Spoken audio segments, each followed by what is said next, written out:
The Jack Wilson Quartet featuring Roy Ayers with a little nifty tune called Ramblin', the title track from Wilson's 1966 album. Wilson, of course, is on piano. Ayers is on vocals and vibes. Monk Montgomery on bass, and Vanner Barlow on drums. This is Leid Stories. I'm Utrice Leid, and Lord, the whole world seems to be going crazy. Absolutely crazy. But let's start somewhere. We have to start somewhere. And that somewhere should be about Biden, Sanders, and Warren in a three-way tie, according to a recent poll of Democratic voters nationwide. This poll was conducted by Monmouth University in New Jersey. The poll showed Warren and Sanders with 20% support and Biden with 19% support, with they're the top three in this poll, followed by Kamala Harris with 8%, Cory Booker by 4%, Pete Buttigieg at 4%, Andrew Yang at 3%, Julian Castro at 2%, Beto O'Rourke also at 2%, and Marianne Williamson also at 2%. The rest of the candidates polled at 1% and even lower. So, what does it say? I mean, we had a lot of activity going into this business of polling and the candidates presenting themselves via Q&As. Two sessions already held, a third coming up soon. Do you think that they're going to have to be pretty tough on kind of clearing the decks, winnowing the decks? Of course, that would happen automatically because the candidates appearing in the next round, the next Q&A session, would have to meet certain criteria. And if, after two sessions, we have people like Cory Booker clocking in at 4%, the great Kamala Harris, who made such a big thing of embarrassing Biden with her question that dragged him straight back to the 1950s with 8%. It's a little bit disappointing to see where people are at this point in the game. So I imagine that there will be a winnowing of candidates very soon, because really, what would the expectation be that candidates would do better, magically better in the next go around when they're polling at 8% and 4% and 2% and even less than that, at 1% and even lower? That doesn't say much. So it comes back to the question, are people really excited about the Democrats? We have the same expectation. We have the same old faces. We have Biden, an old face, but he's polling with the three top candidates. And we have Warren, Elizabeth Warren, and she's polling at 20%, and Biden is 19%, and we have Sanders. It's not very encouraging, except I should say that Elizabeth Warren is a bit interesting in that she's doing very well compared to the others who had quite a head start. But at the same time, this was a three-way tie. All right. So what we ought to be thinking about in this segment, and we need the brains to fire off at peak here, what does this all mean? What does this mean specifically for the Democratic Party? What is it signaling? And should we be concerned about it? 888-874-4888. So just to sum up, we had a poll, the results of which just came out, and we have Elizabeth Warren, Bernie Sanders, and Joe Biden taking the lead in a three-way tie. And we have the rest of the pack falling far behind. At this point, what do you think? They ought to make up their minds, and they ought to seriously consider whether they should continue running the race or whether they should back another candidate and support another candidate. Egos are involved here. Many of them have, like Cory Booker, they've been out there for some time, and it is very disheartening to a candidate to fold up his tent and go away, his or her tent and go away. But we need to know just what people are likely to do, which is one thing, but how are we interpreting this? At this point in the campaign, that this is what the poll numbers are showing. Okay, 888-874-4888. Let's hear from you before we move on. 888-874-4888. This is the curious thing. You would think that in a race where you have such a cleavage between the candidates of both parties, you would think that you'd find a far more excited electorate. And that even though, we have quite a ways to go before the general election, by now there should be quite a bit of excitement. But there's something that's not happening. What do you think it is? Why is it that you have such a lackluster poll? Any thoughts, any ideas about what is going on here? Why is it that the poll is not showing any great enthusiasm for newcomers? The ones at the top are people already known and considered. I mean, the leader of the pack, Joe Biden, considered part of the old guard. You have Sanders, who himself is kind of part of the old guard and kind of his own creation. And Elizabeth Warren trying to carve her own path. But you would expect a little bit more enthusiasm. But no.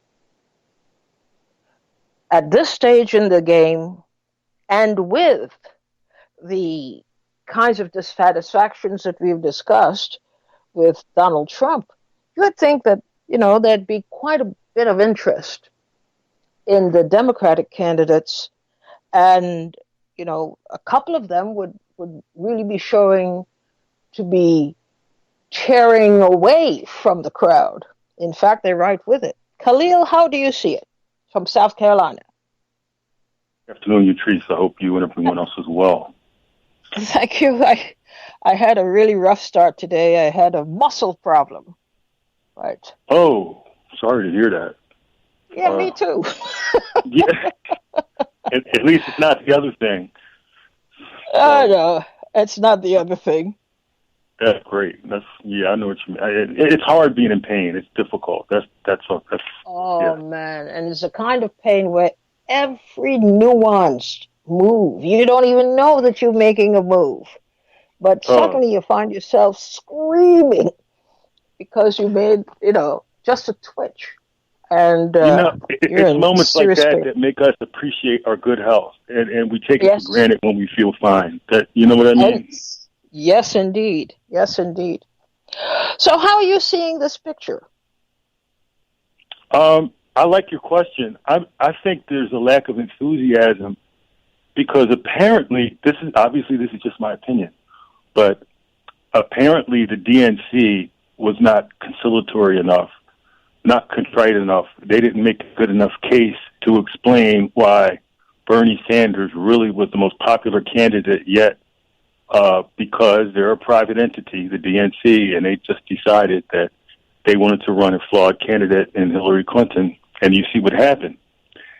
Now, this time around, because the leadership is so weak, they've got this Mickey Mouse process instead of figuring out who was going to be vetted and having an acceptable number of people running from the beginning, which usually is done behind closed doors. You've got this parade, this circus, and it just weakens the whole process. Till and we're already exhausted because of this current administration, and Joe Biden is being Joe Biden, and I don't even know if he's going to have the cognitive ability to make it to the end of this process. So yeah, it's just the shenanigans. They can't run a straight, honest campaign. Wow. So, if it's looking this iffy this early, what do you think they might have to do to cultivate among voters greater enthusiasm? Well, they need to hope that the people who are being weeded out because they haven't raised enough money, but they're still popular, they have to hope that those folks don't stay out on the trail on their own, because that is going to be a problem. Pete Why is it going to Buttigieg, be a problem? well, because a lot of these folks are popular with a lot of people. Hmm. Now, Pete Buttigieg makes a good argument. I mean, this is not my opinion. This is an observation, because of certain factors. I don't think that he would make it to national office yet. Maybe in a few years. So this is, in other words, the water now is so muddy. It's going to take so much to get this whole operation cleaned up.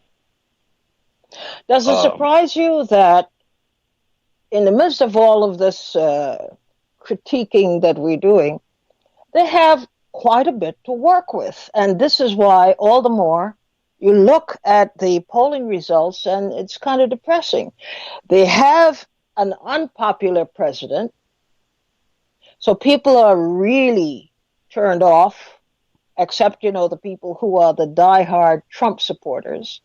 Mm-hmm. They have, even within an overcrowded field, they do have some candidates that are worth a good look, but they happen also to be, for the most part, machine type candidates. They're the old guard.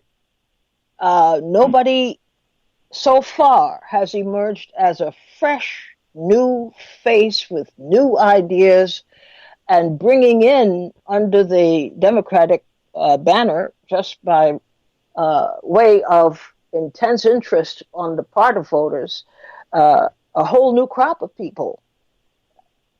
Does that surprise you? Maybe yes and no. I think that because we're dealing with an opposition that is so detestable,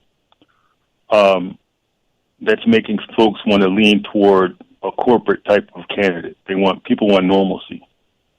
Yeah. Right, and Good that's point. why in the beginning people wanted Biden. But honestly, I hate to say it, but I really don't see him. He doesn't have the capability anymore. He's missed his mark. He's missed He's his missed his time. mark. Yeah. And but let me say And this. now we can see how useless, as I predicted, I don't want to pat myself on the back, but I did say the reason that Kamala Harris went the way she did to attack Biden on race and integration, school integration, that was the only tool she seemed to have. She didn't have it. She hasn't raised any original ideas since then that put her in an advantageous position. So she blew it big time. Now we can see, look back and see, as I said, why would you, in your first big outing, drag the so-called leader of the pack at that time Mm-hmm. back, way back to the 1950s and talk about school busing? It's not an issue. Really, it's not a burning issue. But as I said at the time, that's all she's got. That's her biggest shot. That was it. And since then, that was it. And we haven't heard from Kamala Harris making sense since then. Well, Well, thanks a lot, Khalil. You sure, have something else sure. to add? Let's hear what you're saying.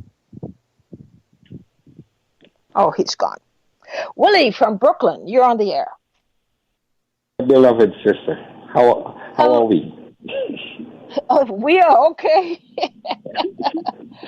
I can And that's use some of why your muscles that are not as tangled up as mine are. I feel So, pain. what are you thinking Whenever, about this whenever development you now? feel, whenever you feel pain, I feel the pain too. So Oh, that's so you, sweet to say. I appreciate it. Well, I'll I just climb out of wish it. I'll be all right. I just wish Um, I was articulate like you are, because ah, what I think, I can't articulate it. Most people can't. That's why they don't call. Anyway, you did a program on what is the the greatest threat America faces, and I yes. said the truth of all the threats. I know it faces a lot of threats, but of all the truth, is the greatest threat America faces is truth. And what So I think is happening, how does this come into our question today? What is the very simple, truth that we should know very today simple, based on very this simple, poll and the results of the poll? very simple. People are beginning to see the truth, because one person with truth will take any nation down. And the way they control us is through lies. They lie to us, they rob us, and they control us through lies. And if the majority of the people knew the truth, first of all, the so-called president would not have been president. That's number one. And Well, most yeah, of them, but you're just taking about all us of them. off a little bit off the beaten Uh-huh. path. What we want to know is this poll that shows a three-way tie among Sanders and Warren and Biden, Okay. with the rest of the pack far behind. In other words, And one of them even would though they are the leaders of the pack so far, they're not. Their numbers are not that impressive. exactly, exactly. People are beginning to understand that it's the same party. It makes no difference. They are operating on the same system. It's just a game they're playing with. All of them, they're just lying to us, to rob us. That's the bottom line, and control us. So, and people are beginning to see the truth of what that system is. That's all. Because I Can personally the have, candidates, either individually or as a party, do anything to improve their lot at this point? And if I don't so, think, what is it I that don't, they might have to do? I don't think so, because they're all lying to us.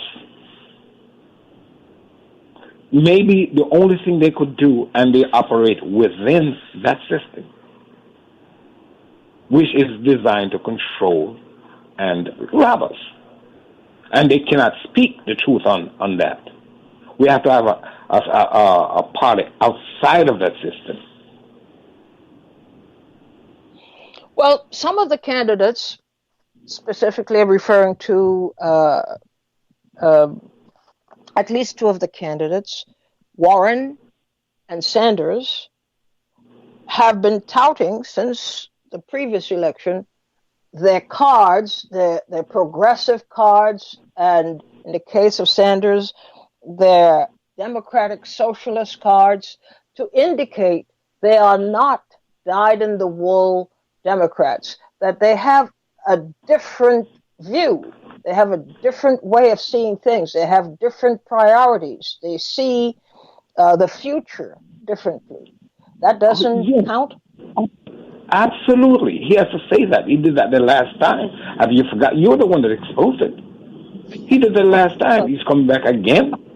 You remember you did a program on we are burned? Yes. So this time he's coming back to set us on fire. Maybe he has seen the light.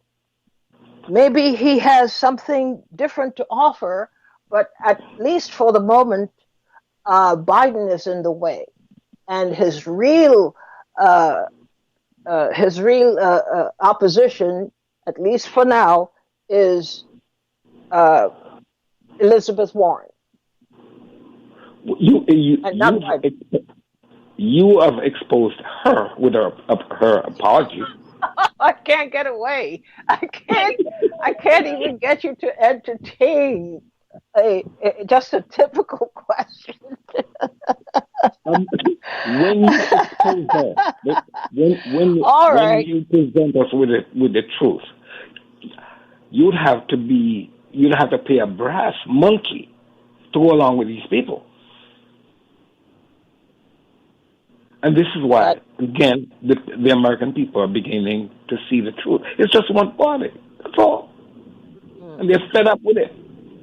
Now, I think what would set fire to America would be if we formed a party, the PRN party, and have their run.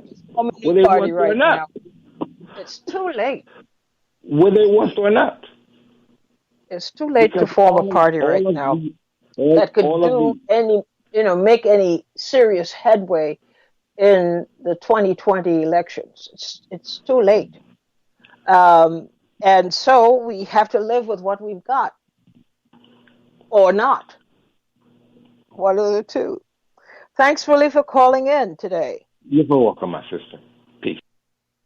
Thank you. E from Edgewater, what are your thoughts? Hello, Utrice. Hello. Sorry that you're not feeling in a little discomfort today. Sorry to hear that. Yeah, but the main thing is to keep moving. Time to call Gary, or that CBD oil is supposed to be something really good for pain. I'm going to start looking into it. But it's also the muscles. It's a delicate thing. I've had it before, and it's returned. So tell me, what are your thoughts about this poll, what it's showing, and what does it mean for the Democratic Party? Yeah, it's a dismal time to be alive in this world, I guess. But the Democratic Party is showing that they're going along with the plan, and they're, stepping in line. They're all doing what they got to do to make Trump president again for another 4 years. Do you really believe that the Democratic Party is doing that bidding of making it possible for Trump, in a conscious way, to make it possible for a second term for Trump? Yeah, because we're suckers and we believe anything. So, we believe that a person like Donald Trump could actually become the president of the United States legitimately, when it's not possible. It's just it's all a smoke. It's all a game. Like David from Brooklyn wrote the book called The Game, and he Yes. explains the Playing the game every time he calls, right? So it's part of the game. It's a uniparty system. It's a one-party system. They work hand in hand. And besides George Bush Sr., all the your presidents, whether they were Democrat or Republican, they got 2 terms. Except Clinton was a little shortened. I think he only got 7 years instead of 8 because of his running around. But just looks like the plan is going according to plan. And if Biden gets the nomination and Bernie becomes independent and picks Elizabeth Warren as his running mate, will you then believe that this thing is all set up? Oh, I'm not believing anything. I'm looking purely at what is unfolding. I'm following the unfolding of the facts. You're not believing. I'm asking most people, really, what are they thinking? What are you thinking? What do you see? That's what's fascinating to me. What do you see?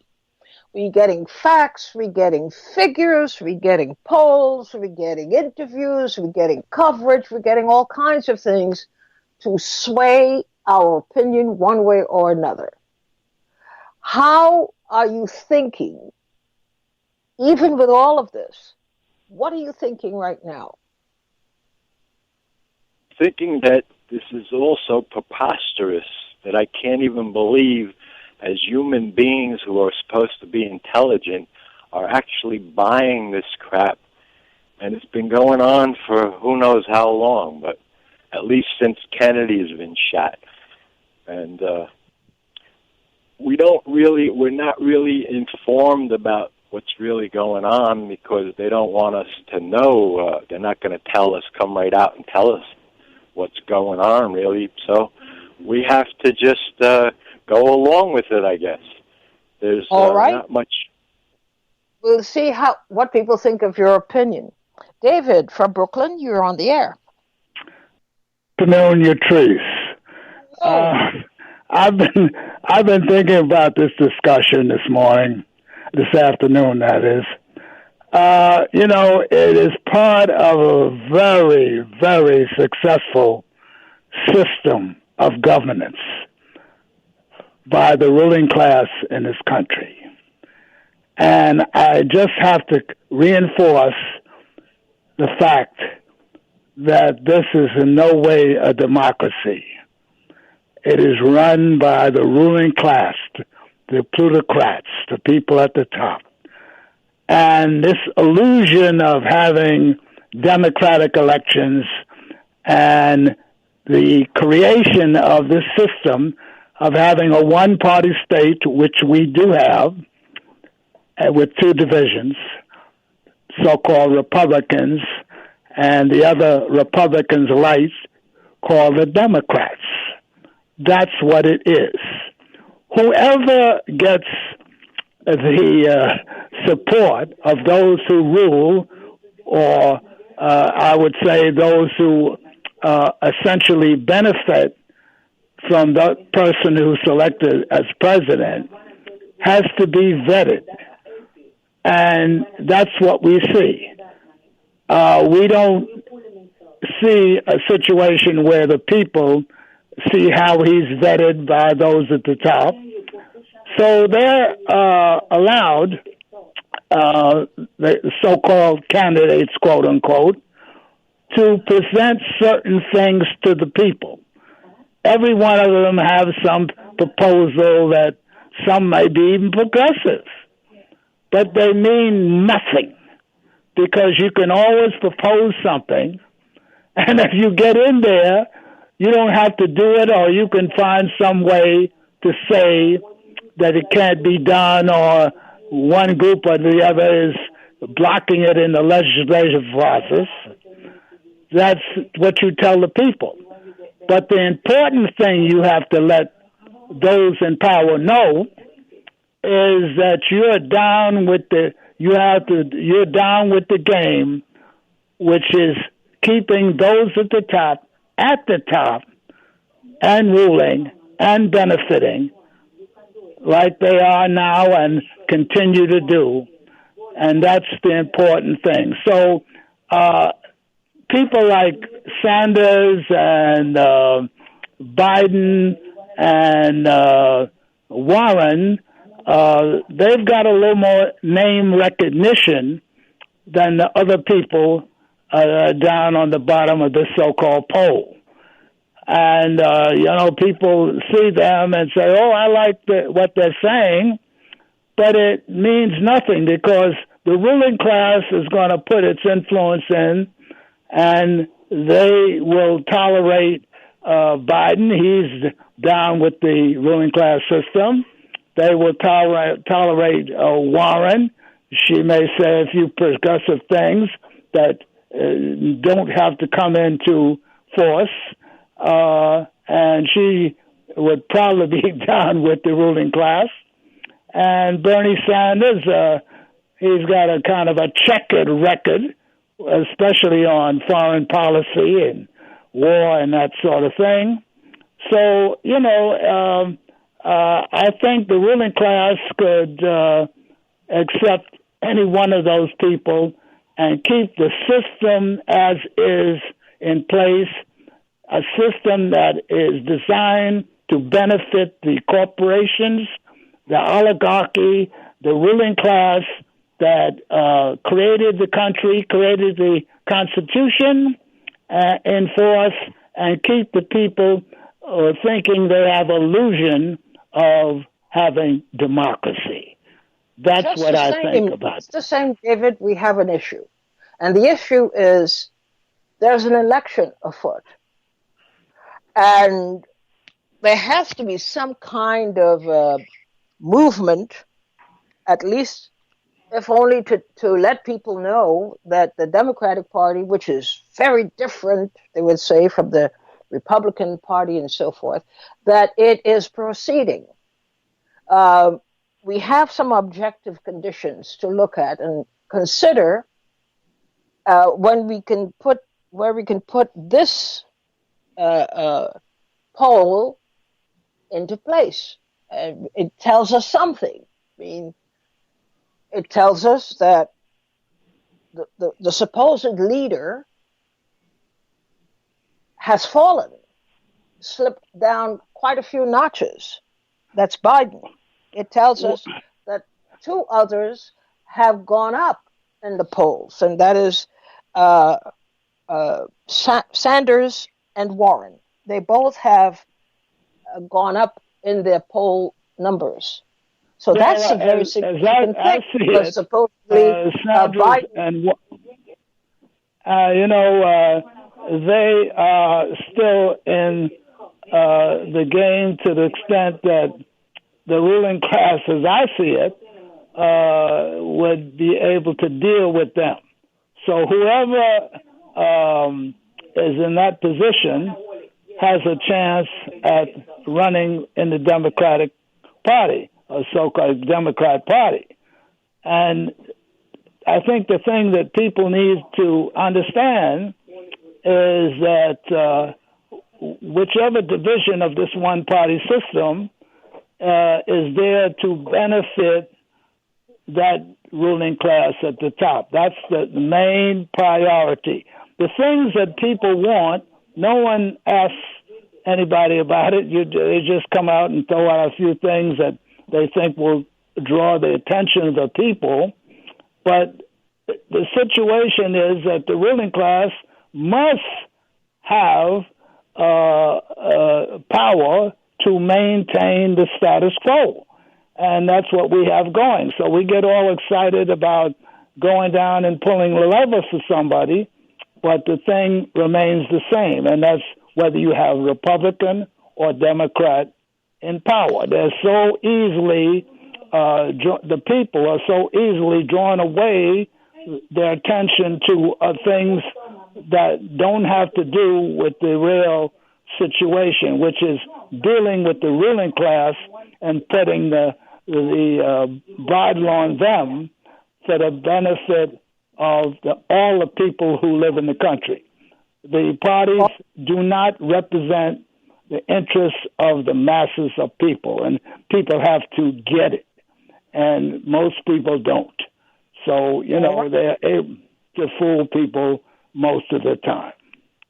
Thank you so much for your contribution today. Always something to consider when you get, as they say, to the podium, the virtual podium. Thanks so much. Well, I'll switch gears, but still in the realm of the Democrats. Do you know exactly what the Democratic Party's position is on impeaching Donald Trump? Anybody? There seems to be still no policy statement on this critical issue. As Democrats from all over the country return to their districts for the summer break, they found themselves facing frustrated voters and would-be voters who are confused.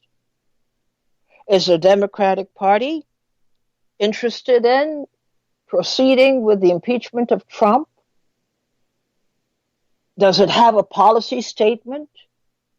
Does it occur to the party leadership that they ought to make their intentions clear? We do know that the committee who had begun to look into articles of impeachment, and it's got some support, but not, it's barely halfway there. But when I say these things, I want you to understand it in the context of how things ought to work. One would imagine that as a party, and that's one of the issues, one of the elements of the previous question, which was, what is the Democratic Party using as its own propaganda? What is it about? What should people at this stage of the game understand about the Democratic Party's mission? What does it say it intends to do?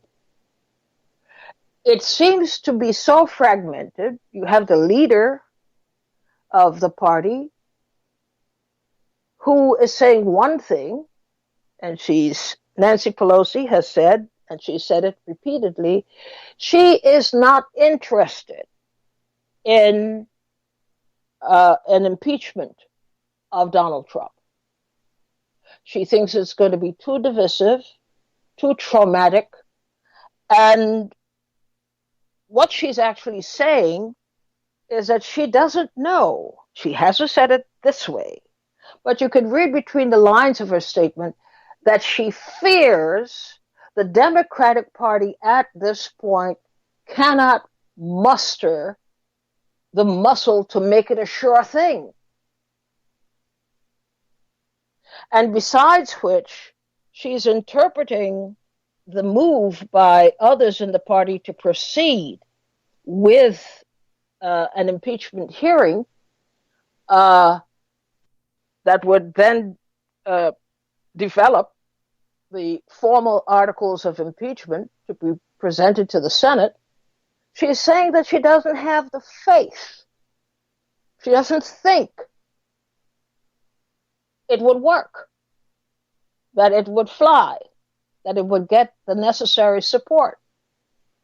What is curious is that these statements are being made openly, which gives the party faithful the clear indication that the party's not together. It's fragmented. It doesn't know which way it's going.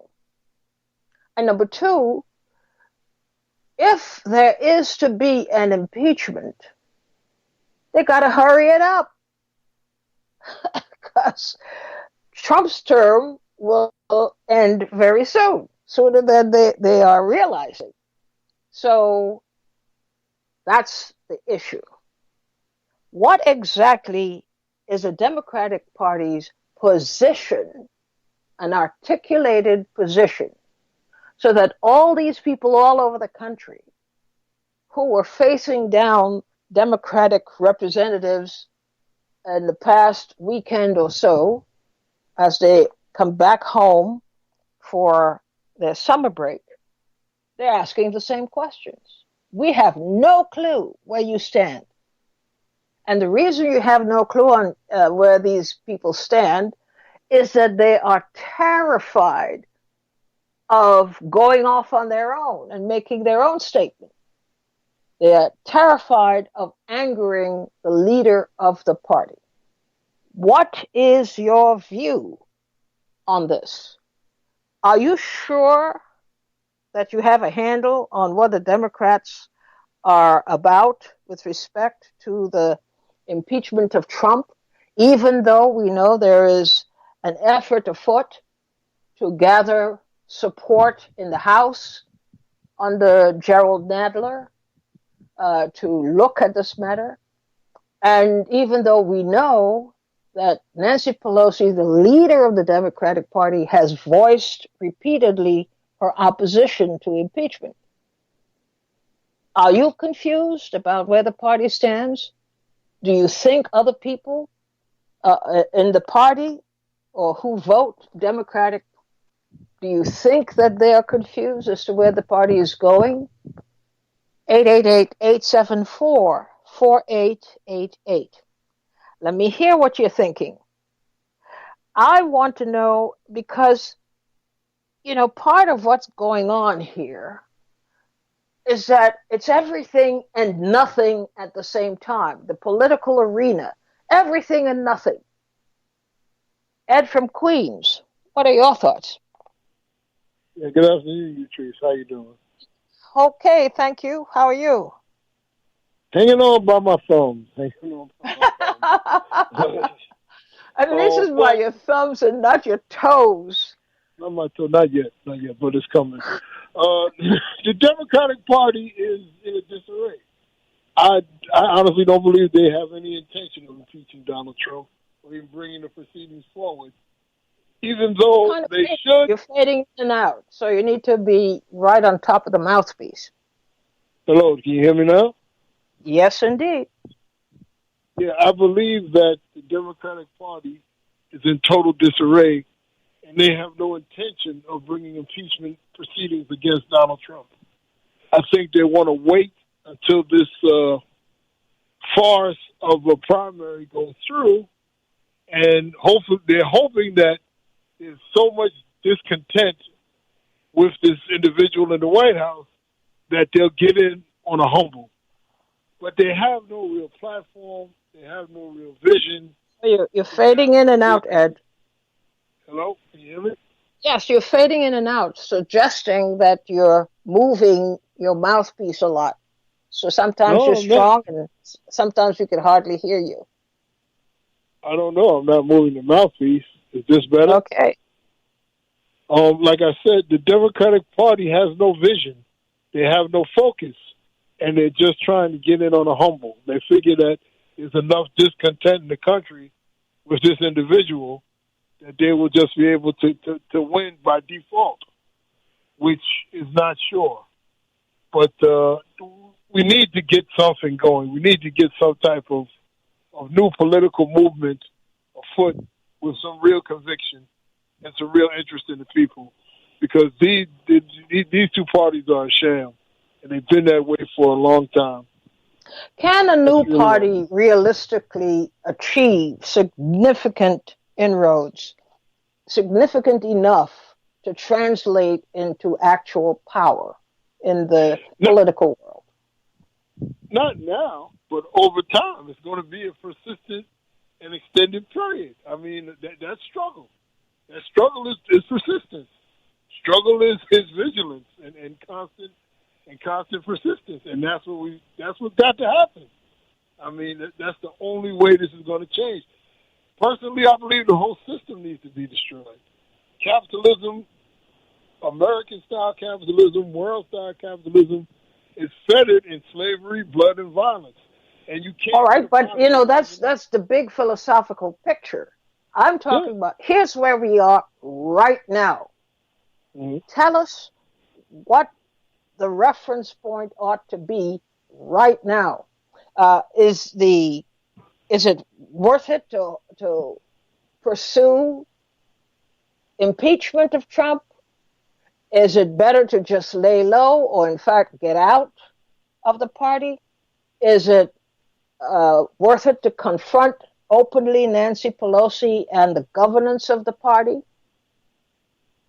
What do people do? Because they don't have really another viable outlet. And by viable, I mean a party system or structure that's ready to go, that can sustain candidacies, that can support people running for office with some degree, some predictable degree of success. Right now, I don't see it. Do you? Well, no. My personal opinion is survive. Hunker down. Concentrate on your local area. Concentrate on your local politics.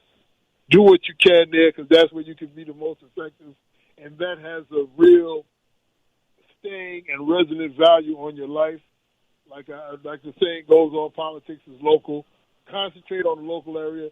Try to survive this, because that's all we really reduced it to. We have a bunch of people who are running around involved in their own personalities and not focused on the business of the people. And we don't have the formation yet to shake them to their core, to make them afraid, to make them realize that they are public servants. So right now, I mean, you just got to survive this. Concentrate on your local politics. Concentrate on what can be done in your area, and educate, organize, and educate. Like Kwame Nkrumah said, organize and educate and agitate. Right now, that's the best thing I can give you. I mean, I don't see any other. But that I appreciate it. I appreciate it, and I understand your points very clearly. So we have to come to some conclusions then. Pretty tough ones, but we have to come to conclusions just the same. Is this a wash? Should people just walk away and say, look, this thing is not going to work, not the way it's going. I have lost so much faith in this process and in this party. I quit. That's where I'm coming from. I mean, to me, it's a wash. There's been too many failures, there's no clear individual or individuals that are representing any type of platform for the people. It's a wash. It's a bust. And I mean, just I try to get involved locally to keep my quality of life locally at a substance level and the people around me, and just try to educate and agitate. I mean, it may sound like cliche, but I think that's it. I mean, you can't fix this broken system.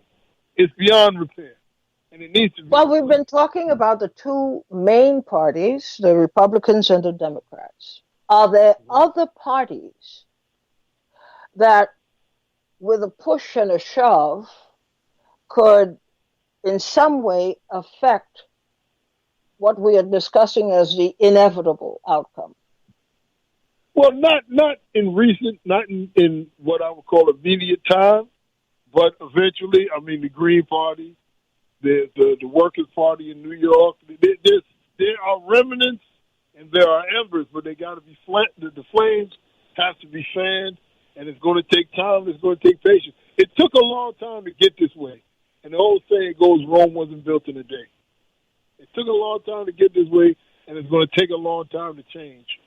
When you're trying to steer a ocean liner, you got to make allowances and you got to make judgments on what course you want to go, and that's what's got to be done now. Now is the time to plan. Now is the time to build, and just try to survive the inevitable coming of for want of a better word, doom and destruction. I'm sorry. I mean, well, but we've been here in this place so many times before. That, too, is a factor in the disappointment of would-be voters. That even though there's some effort to launch an independent or separate entity that could give voice to available people. They didn't have the money to do to do outreach and so forth. So they don't have advertising money, that kind of thing. We understand that. But that too becomes repeated losses become a number one deterrent to trying, because there are way too many instances in which a separate effort was tried and nothing came of it. And it is the best way to disappoint people, to make them totally turned off, because they already are shaped by repeated failures. And that is itself a deterrent to political activism and involvement. So, is there any sense to the idea? Let's go back to this poll.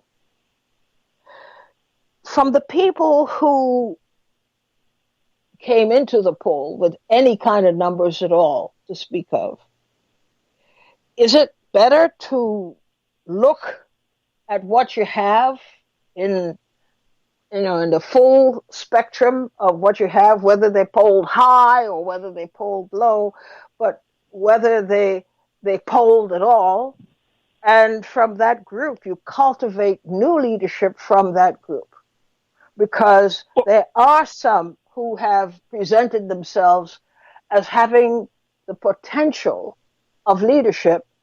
It's just that, for all the reasons that we know and suspect, lack of money, lack of exposure, lack of people in the field, all these things, is it worth trying to cultivate a relationship with any of those who didn't do so well in the polls? Well, yes. I mean, you got to take the good with the bad, and you've got to find what's workable and build on that. I mean, you can't throw the baby out with the bathwater. But it's a process, and I know it's discouraging, but anything worth having is worth fighting for. I mean, that's it. It's a process. Everything's a process. It took a long time for this situation to manifest itself. It didn't happen in a vacuum, and it didn't happen overnight. And the only way that you're going to get out of it is if you maintain vigilance and maintain persistence. And yeah, there's going to be a lot of defeats, but in the end, I mean, what? Don't just give up. I mean, if it's not worth fighting for, then you might as well just lay down and die. Well, we don't want to do that. No matter how much they tempt us, we don't want to do that.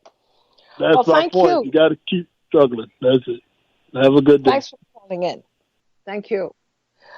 Well, that brings us to the end of our program today. You would notice that in the last several weeks, and actually this is what I routinely do in most of the programs, is to encourage people to think. Just think. That is one of our best weapons. Just decelerate, slow down, and bring yourself to do some serious thinking. You'd be amazed. Because sometimes you take things for granted. You see them every day. You hear them every day. You walk by them every single day. And so they become part of your natural landscape and part of your routine. Because you're not thinking. And that one thing is the reason that so much goes on in our lives. We're not thinking. And these folks, therefore, have all kinds of ways to provide distractions or to persuade us to put our energies over here as opposed to over there.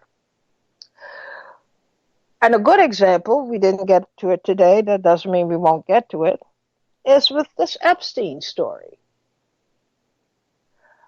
You may wonder, how come I'm not talking about the Epstein story? Because we've seen that kind of story hundreds of times. The real story that should be told about Mr. Epstein has not yet been broached. They're telling us the story is about sex, his perversions. And you would be surprised at the people who were in his inner circle. That's not the story. That happens every day. That happens every day. The real story will come when people think about it, including in the newsrooms. They're not thinking yet. So they're giving you a kind of automatic and reflex action. Oh, sex, perversion. These are headline grabbers. But that's not the story, because nobody's thinking. We'll know when they get to it. Thanks for listening, and thanks for contributing today. As usual, I'm very, very, very, very proud to be in your company, that you allow me to be in your company every day. We'll see each other tomorrow. Bye-bye.